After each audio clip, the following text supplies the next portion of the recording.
અત્યારે અમદાવાદ હાઈકોર્ટમાં 20,000 છૂટાછેડાના pending case પડ્યા છે. બહુ કોડથી, અતિ કોડથી લગ્ન કર્યા હોય, ઘણો ખર્ચો કરીને, પણ જેવું ભેળા રહેવાનું થાય એટલે સહજ છે એકબીજાના થોડો એકબીજાના દોષો દેખાવાનું ચાલુ થાય, એકબીજાની ખામી દેખાવાનું ચાલુ થાય. અને એટલા માટે એક નિષ્ઠા રાખવાનું શાસ્ત્રમાં કીધું છે કે પરિણ્યાય પત્ની કે પરિણ્યાય પતિ. આ દુનિયામાં સર્વશ્રેષ્ઠ કોઈ પાત્ર હોય તો એ જ છે.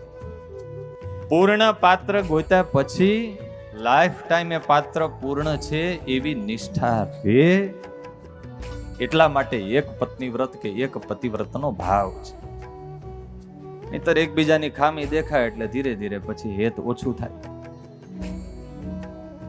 અને ત્યાંથી પછી કજિયા ચાલુ થાય, કંકાસ ચાલુ થાય.